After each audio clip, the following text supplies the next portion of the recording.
Bonsoir à tous. Bonsoir. On va faire un voyage intérieur. On va commencer par aller voir la Joconde, qui est un tableau que vous connaissez tous. On est tous ensemble au Louvre. Et ça fait pas de doute là-dessus parce que c'est le tableau le plus célèbre du monde. Seulement voilà, comme des millions de personnes, comme vous peut-être, j'étais un jour en face de la Joconde avec mes enfants. Et un touriste vient à passer dans mon dos. Il était furieux, il s'exclame: «Mais qu'est-ce que c'est que ce tableau? Qu'est-ce que ça veut dire? On m'a dit que c'était un chef-d'œuvre, on m'a dit qu'il fallait que je vienne voir ça. J'ai traversé le monde pour voir ce tableau.» Il s'attendait véritablement à autre chose. Comme il était tout juste derrière moi, j'avais très très envie de lui répondre. Mais avant de vous raconter la suite, on va faire un petit détour ensemble. D'abord, mettez-vous à ma place. Vous allez vous dire, finalement, quel imbécile est celui-là. Il connaît rien à l'art, il connaît rien à l'histoire de l'art. Tout le monde sait que c'est le tableau le plus célèbre du monde. Et puis, vous allez peut-être vous dire, finalement, est-ce que je me suis un jour posé cette question de savoir pourquoi un chef-d'œuvre est un chef-d'œuvre? Qu'est-ce qui fait que c'est un tableau? Dans un sens, vous êtes un petit peu comme face à une énigme. Vous avez du mal à comprendre ce que vous avez en face de vous. Vous êtes un peu comme Watson et Sherlock Holmes. Sherlock Holmes dit à Watson, enfin, voyons Watson, vous voyez très très bien ce que vous avez en face de vous. Vous voyez tout très bien, mais vous avez du mal à tirer une conclusion de ce que vous voyez. En vérité, vous êtes devant une femme qui sourit, un portrait de femme qui sourit. Mais vous avez du mal à vous le dire. Vous avez du mal à vous dire que quelle est la conclusion, si vous voulez, à laquelle vous voudriez aller. Alors, cette anecdote, ça fait un petit moment que j'y pense.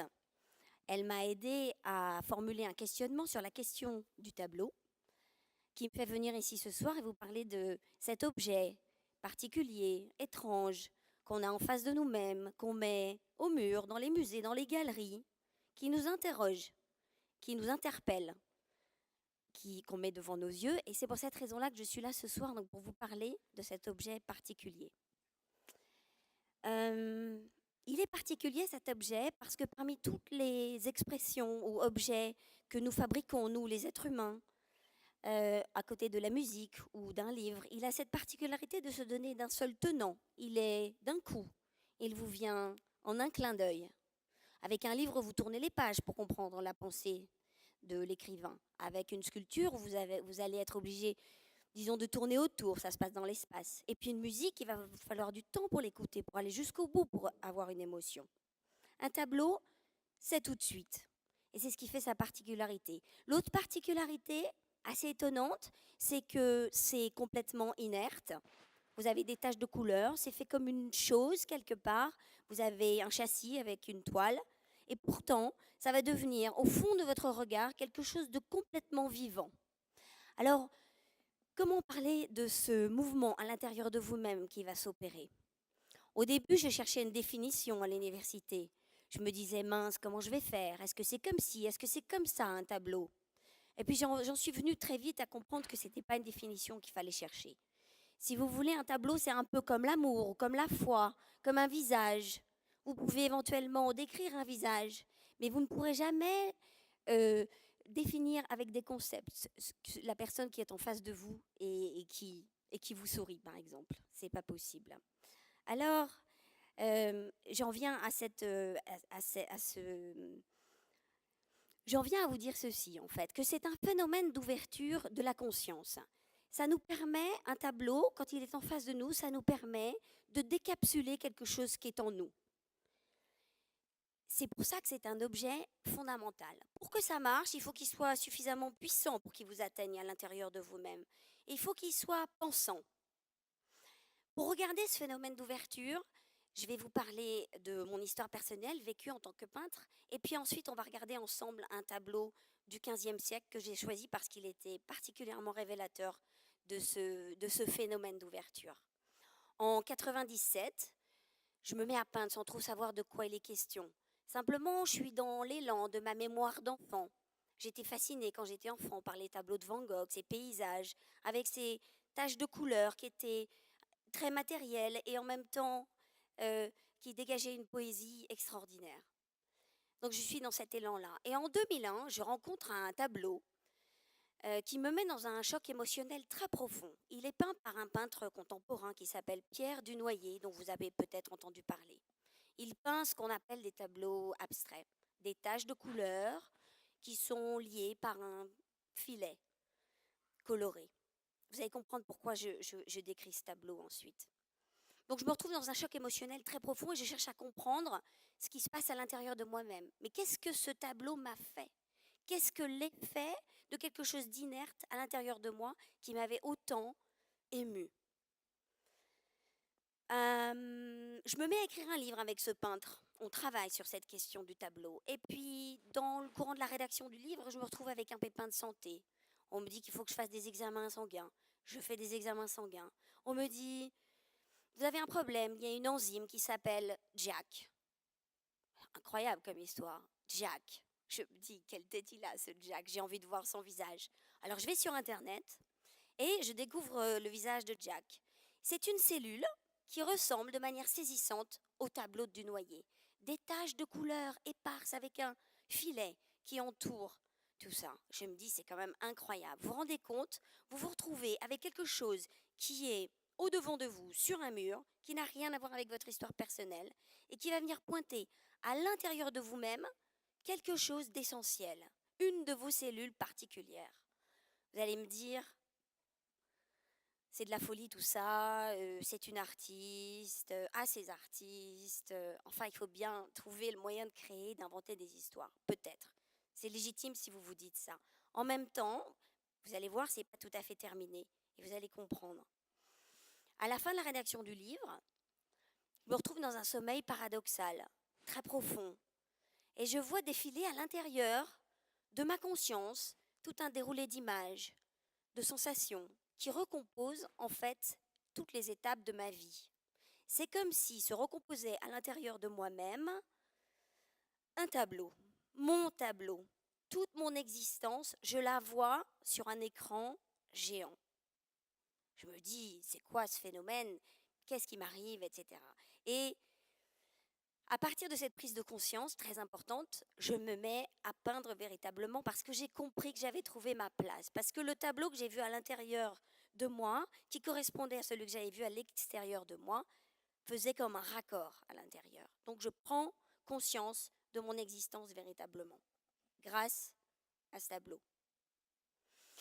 Alors ce phénomène de conscience, on va le regarder concrètement, je vous dis aussi, avec un tableau du XVe siècle. On est au milieu de la Renaissance. C'est un peintre allemand qui s'appelle Holbein. Ça s'appelle Les Ambassadeurs. J'ai choisi ce tableau parce qu'il est très révélateur de ce phénomène d'ouverture de la conscience. Vous avez les deux ambassadeurs là qui sont immenses. C'est un tableau qui fait 2 mètres sur 2 mètres. C'est très, très impressionnant. Vous avez tous ces symboles qui parlent des grandes découvertes de l'époque. Et puis vous voyez au centre du tableau, en bas, une forme grisâtre, un peu étrange. Vous devinez peut-être ce que c'est, mais à l'époque, on avait peut-être moins l'habitude de regarder des images en ellipse. Alors cette ellipse grisâtre, elle est étrange, elle vous attire, elle vous fait bouger. Elle vous fait bouger physiquement et elle va vous faire bouger à l'intérieur de vous-même. On pourrait croire un tableau historique, mais regardez ce qui se passe.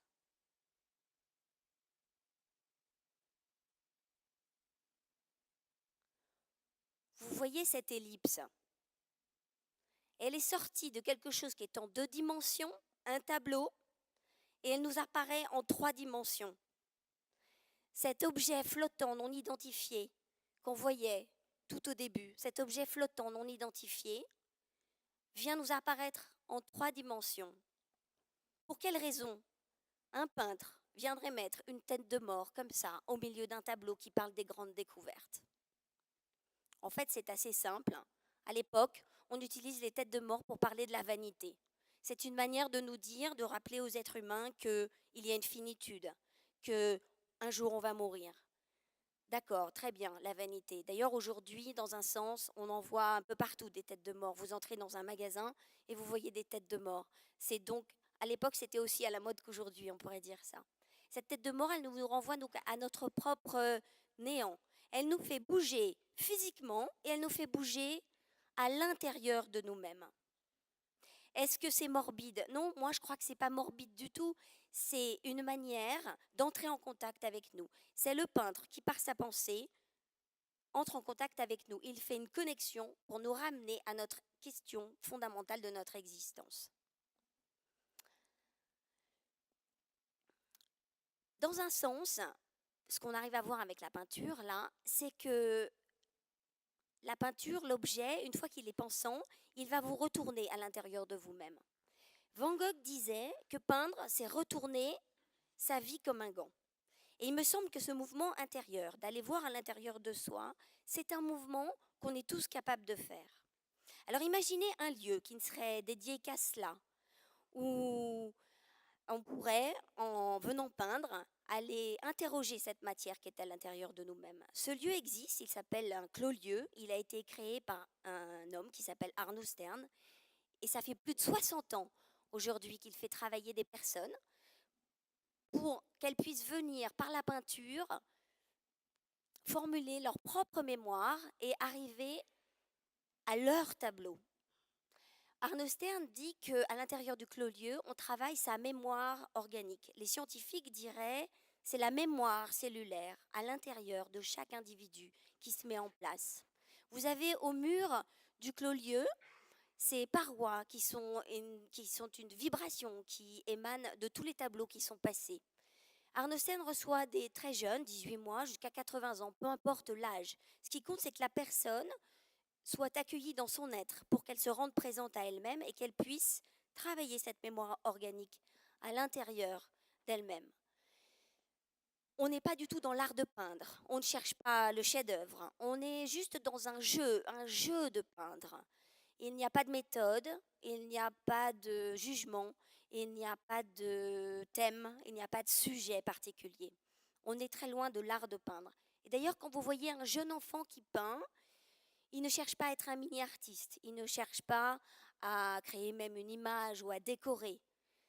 Il n'est ni perdant ni gagnant, il cherche juste à s'incarner, à être là, par la trace qu'il va poser au mur. C'est un constat qu'Arno Stern a fait dans tous les coins du monde. Il a voyagé et il constate partout qu'il y a comme un code universel que nous aurions en chacun de nous et qu'il suffirait juste de développer à l'intérieur de nous-mêmes et sur les murs. Tout ça pour vous dire qu'au milieu d'un monde, dans un monde où on a des écrans, des images sans arrêt, on est bombardé d'informations. Il faudrait peut-être ne pas oublier le tableau, qui est cet objet fondamental, qui travaille avec notre mémoire, notre conscience intérieure, et à mon avis, dont nous ne pouvons pas véritablement nous passer, parce que c'est une manière, quand on regarde des tableaux, c'est une manière d'envisager aussi notre avenir.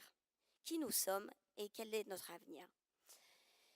Comme promis, nous allons revenir au Louvre. J'étais donc placée juste devant ce touriste. Ce touriste était furieux, je vous le disais tout à l'heure.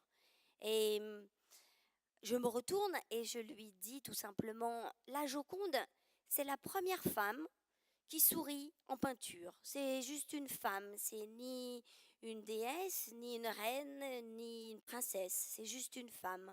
Son mari avait commandé ce portrait pour la remercier d'avoir porté leurs enfants. Et la réaction de ce touriste a été instantanément, en un éclair, de sourire. Il a compris à l'intérieur de lui-même ce qu'il voyait à l'extérieur de lui-même. Quelque part, la Joconde, ça fait des siècles et des siècles qu'elle est là pour nous dire un quelque chose comme, à travers la pensée de Léonard de Vinci, un quelque chose comme souriez, je vous regarde. Merci.